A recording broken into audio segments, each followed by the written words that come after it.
Let's take a look at the 14th chapter of the Tao Te Ching. Look, and it cannot be seen. Listen, and it cannot be heard. Whoops, let's get this thing to behave itself. Reach, and it cannot be grasped. So what we see are three very active things: looking and listening and reaching. The active path is the path of yang, and it is warned against in the Tao Te Ching.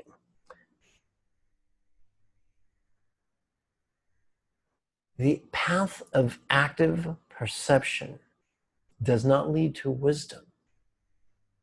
The path to wisdom is paved with passive, vulnerable, non-conceptual awareness.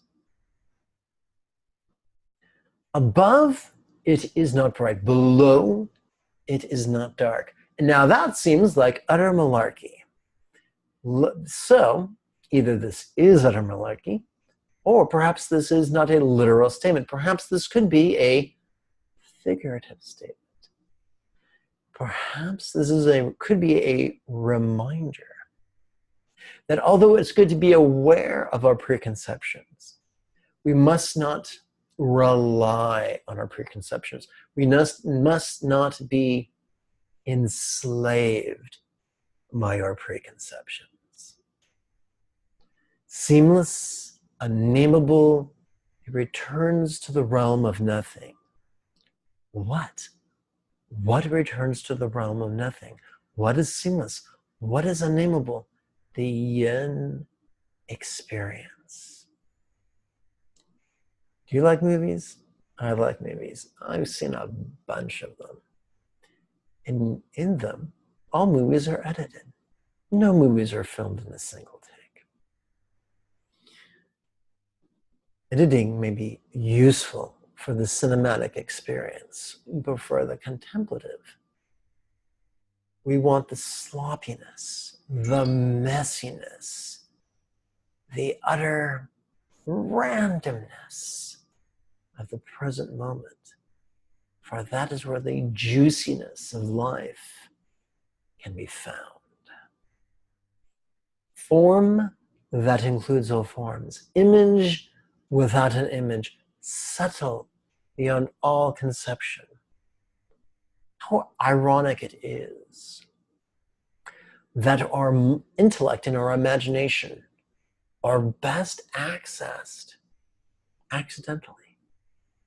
If we over-rely on our imagination and our intellect, they rapidly fatigue. But when traversing a path of centered spontaneity, both intellect and imagination are quick to join us in unexpected ways.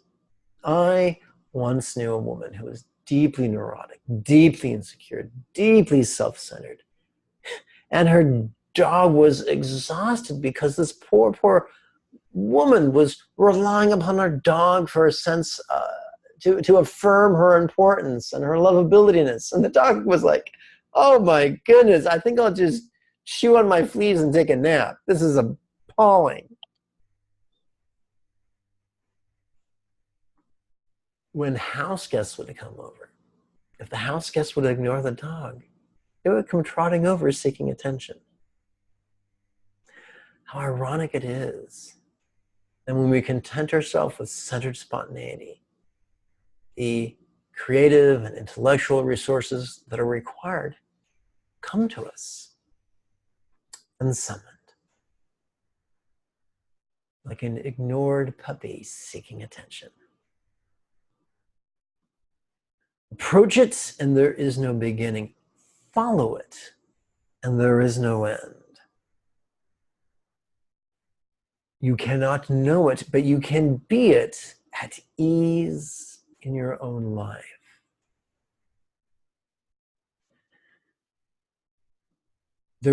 Our intellect is a wonderful thing. Our creativity is a wonderful thing. But if we actively clutch at them, we will paint ourselves into a corner. when we set aside the unrealistic goal of perfect comprehension and perfect control, resign ourselves to the spontaneity that, while being quite centered, can also be quite messy and unpredictable. Our life can take on a greater dimension of richness and fulfillment. Just realize where you come from. This is the essence of wisdom.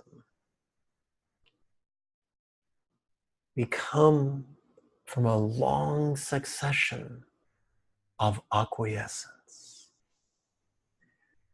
I'm no physicist, but I sure do enjoy listening to physicists. And they explain that after the Big Bang, the subatomic particles were so excited they could not coalesce. In time, they coalesced into atoms, primarily hydrogen.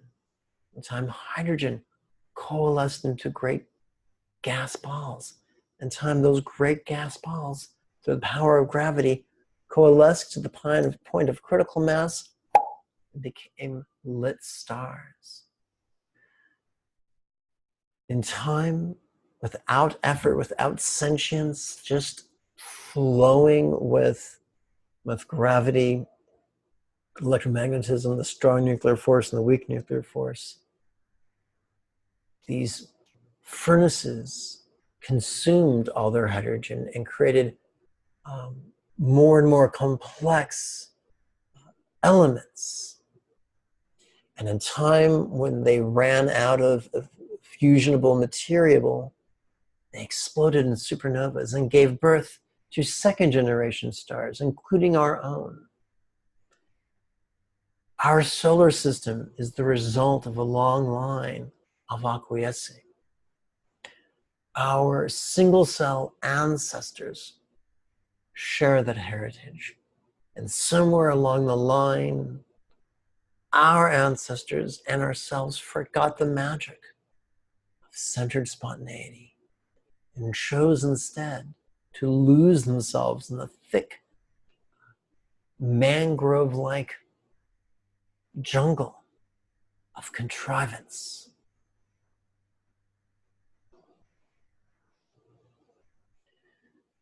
As students of meditation, as students of the Tao, we can extricate ourselves from that debacle, like releasing a cork from a bottle. If you have any questions about the 14th chapter of the Tao Te Ching, don't be shy. Write them out in the comment area below the video. Until next we speak, may you and yours be healthy and happy.